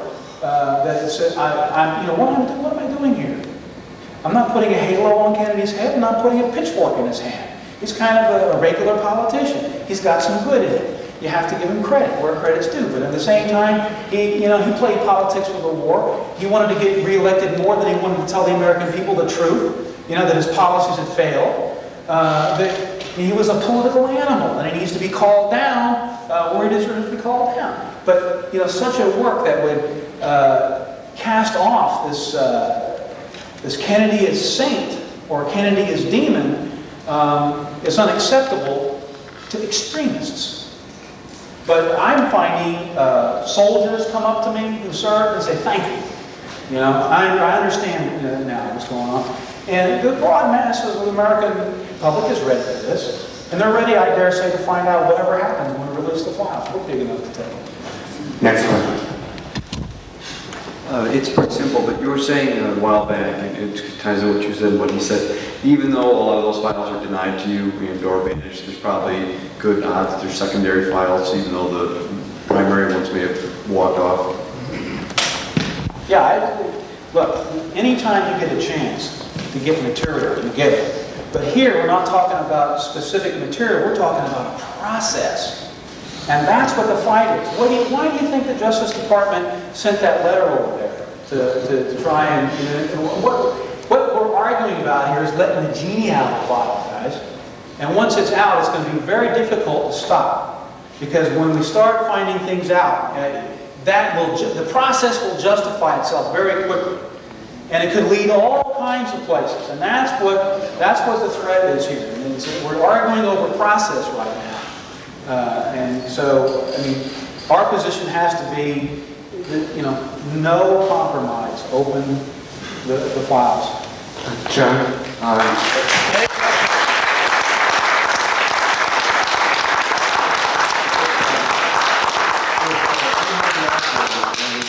in the hands of the Dallas Police, Jack Rebel, the head of the Special Services Bureau, 2 of his people said defamatory lies about the arrival of U.S. intelligence. He had a number of intelligence connections. Apparently an attempt to get SAC bombers off to Cuba. The colleagues are Curtis LeMay. Would you say that Curtis LeMay might be our ultimate escalator? Well, you know, just looking from the passages that I remember reading about Southeast Asia, it was incredible what he was talking about doing. In this context of this Laos decision I talked about in early '61, some people thought we would provoke the Chinese. Well, LeMay didn't think they would. He thought the Chinese would be too scared to come in and fight us anyway. But he wanted to do it anyway. He wanted to fight China anyway. He wanted to take Hainan Island. He wanted to do all kinds of things. But he wanted, let's get it on now. That was, and said so in these meetings. It was a scary character. It's been incredible, and I think maybe we can take one more question and then that'll be it. Go ahead. I wanted to ask about your feeling on the revelation by John Judge of his mother's experience in the Pentagon with the... Everyone hear the question, a revelation of John Judge about his mother's experience in the Pentagon? She was told, I guess, a day or 2 days, right after the assassination, the plan for so many thousands of guys dead and wounded and so on. The implication being somebody in her office, and she was in a manpower planning office in the Pentagon, that would be an indicator that someone would immediately, in the wake of the president's death, was planning to escalate the war. I don't know, I haven't heard about anything like that. One thing I heard, though, that could possibly be in the same pattern was somebody who told me they had worked in the selective service system, and before Kennedy's death, they knew of some studies or plans to recruit far more people. In other words, it was indicative to them of escalation, not de-escalation of the war. Finally, there's one other thing, very interesting. USA Today, which has had some recent coverage of movies, some not so, has singularly been attacking my Vietnam thesis. And I sent them a couple of letters which they didn't even tell me they weren't going to publish. They don't say anything. We're very busy, they say. But they did publish an article by a captain, an Army captain, to sort of weigh in. This is USA Today. And what this Army captain says, I was in Vietnam. I was there, and I remember in October and November of 1963, we weren't getting out. We were escalating. We were planning to bring more people. I mean, he thinks this is knocking down the Kennedy withdrawal plan. I mean, the guy doesn't realize the real import of what he's saying, which I don't know how wise he was. But he claims, and there's a guy on the ground, that the talk was that we were bringing more people in. An extremely valuable and incredible performance. Thank you, Jim.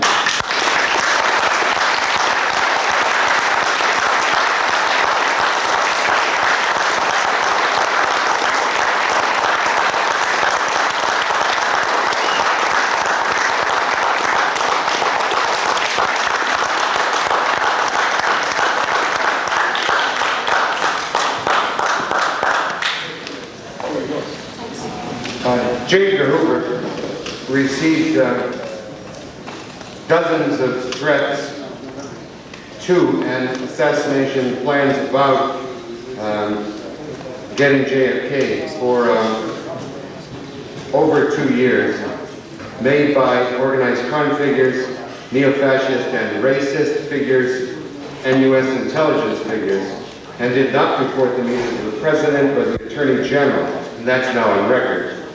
Many of these figures worked with Meyer Lansky, for example, Jimmy Hoffa, and had direct ties to both J. Edgar Hoover and LBJ. Mark North argues persuasively, Hoover was guilty of destruction of evidence, obstruction of justice, and treason. But was LBJ also an accessory before or after, or both, an accessory to the fact of the murder of John F. Kennedy? I'd like to introduce Craig Zerbil, the author of the LBJ Connection.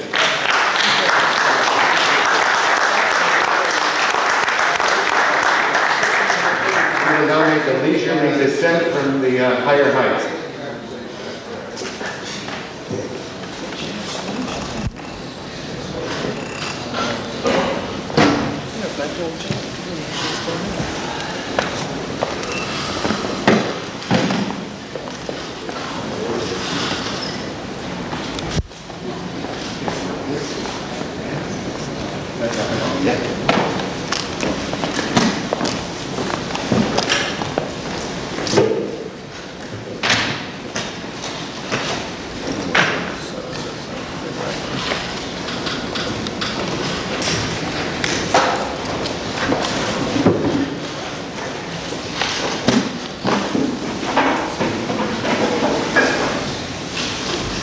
Thanks for staying. With my last, can you hear me or not? Be on mic. You don't want to put them up and down?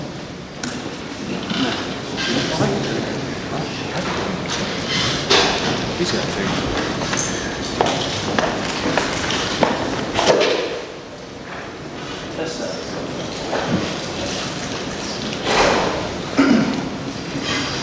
With my last name beginning with Z, I guess I'm pretty used to always being at the end, and this does give me an opportunity to try and summarize everything that has occurred in the last 3 days. Attempt to give you a view, although not accepted by many people, at least it has a logical basis in thought. First thing I would like to start out with, and I'd like you to understand this, is that I'm not crazy. Crenshaw's not crazy. Cyril Wicht isn't crazy. John Newman isn't crazy. And neither are any of you. And if we start with that proposition, and we go further, the reason we're all here today is we're all attempting to connect the dots, put them together, but we don't have all of the evidence. And whether I'm right, I'm wrong, I'm partially right, or perhaps all of us are wrong, and there's some other theory behind it, the important thing is that we're all seeking and working towards finding truth.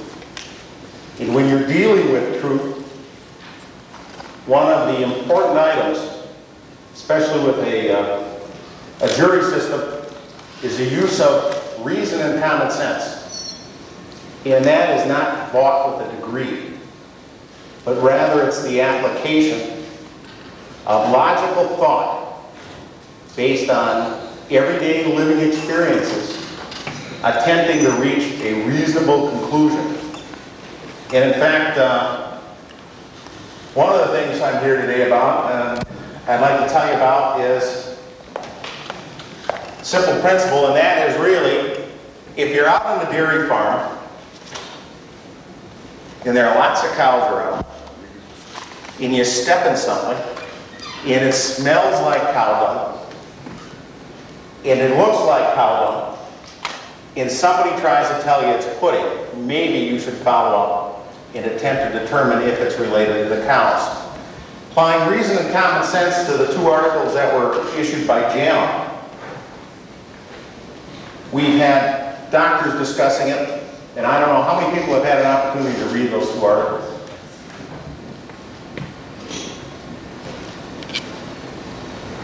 Just by reading the articles, not having to know anything about medicine, anything about science, the 2 articles in JAMA themselves actually conflict with each other. Now, I don't know why they decided to put that together that way. Part of the reason is all of us here are interested in the assassination and not too many people have read it. What we've heard is the news accounts about it, or summaries, and it's so interesting that, for example, People magazine puts their summary, whether it's by accident or design, I don't really know, but they have an advertisement flap that just hits right there. And of course it's a page and a half summary without any substance involving the article. The first article, which Dr. Crenshaw talked about, in fact was really published for a purpose of impugning his character, relates to the Dallas doctors and what they saw.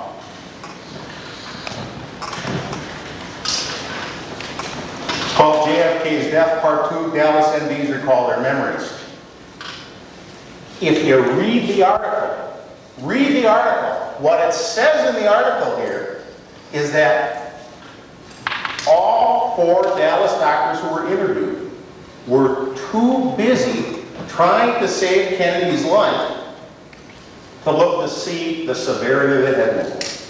And the other thing they say, all 4 doctors, is that because of Kennedy's great shock of hair, even if there was something to see, they wouldn't have been able to see it because the hair was blocking their view. That's what they say in this article. The problem is, all you have to do is read the other JAMA article by the 2 doctors who participated in the autopsy. And if you actually read the article, what they observe conflicts with what the 4 doctors are claiming they didn't see in Dallas. Dr. Humes, who of course claimed to lead the autopsy, stated that in the article, the moment they opened the casket, he saw the devastating nature of the president's head wound and felt that the fatal wound was blatantly obvious. The moment they opened it, and of course Kennedy's on a stretcher or a gurney at Parkland and supposedly in a coffin, and the moment the doctors at Bethesda opened that coffin, at least they're claiming that they could see how bad Kennedy's head was blown away. But yet you got 4 doctors in Dallas in the other article attached right to it saying we didn't see a thing. We were too busy. The hair was in the way. And the 4 doctors in Dallas also say, beyond all of this, that we can't see anything with the hair. If you read Humes' report talking about the autopsy, he says that we didn't even have to shave the head. We didn't have to shave the head to take the autopsy photographs because the destruction was so obvious. That's what he says. Now, I'm not here to determine which of these 2 groups of doctors are telling the truth. All I'm trying to tell you is by applying reason and common sense and reading these articles, somebody's not telling the truth. When you look at the autopsy article in further detail, and of course, not getting into ballistics, but trying to use your everyday wisdom, something you're born with, and you look and you see what did Humes do, the first thing he says, and so does Boswell, when they're interviewed and they're asked, who gave you the order? Neither man knew who gave them the order to do the autopsy.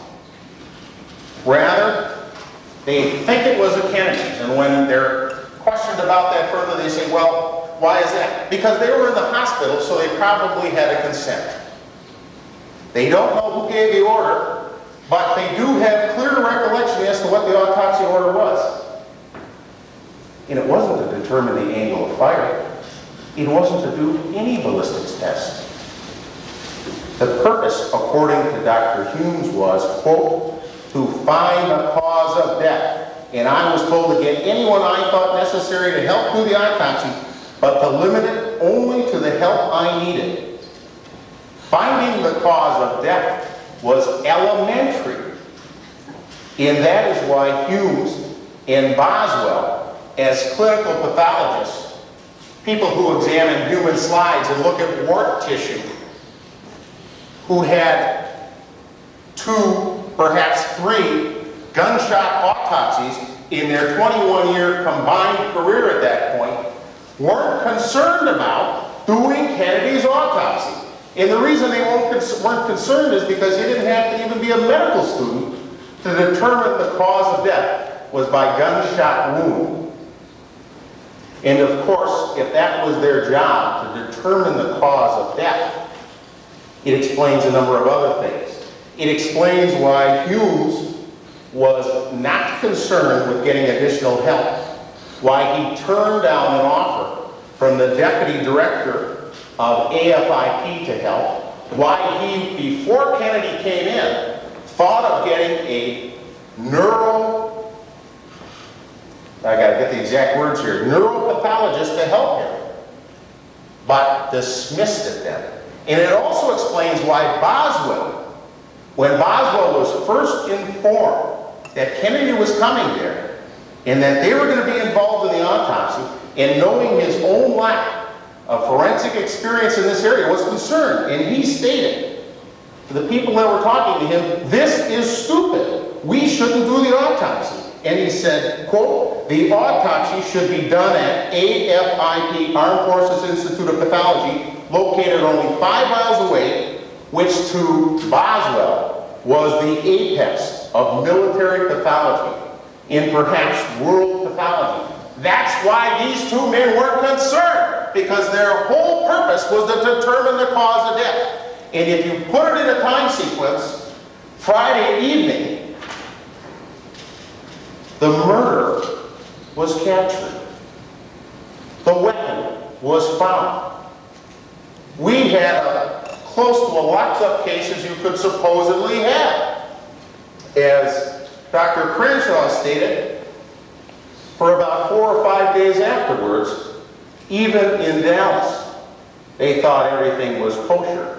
And on that Friday evening, if their only and sole job was to determine the cause of death, if you didn't have the skill to do forensic pathology, you wouldn't be concerned. If you didn't have the technology to do forensic pathology, you wouldn't be concerned. And if there was a world-famous pathology institute to do this type of work right down the street, you wouldn't be concerned, because all you had to do was put a stamp on and say, "Cause of death, gunshot wound." And of course, that's what Hume says. He says that the cause of death was perfectly obvious, and by midnight, they had accomplished their task of determining the cause of death. What is more disturbing is if you read the articles and you read what Boswell talks about during the Clayton Shaw trial down in Louisiana, when Fink testified and was subpoenaed, and of course there are all these concerns about that, Boswell reveals that he was called down to New Orleans by the United States government and put up into a hotel to rebut Fink's testimony in this state court trial, if there was a need. And then he goes on further in the article and says there wasn't a need.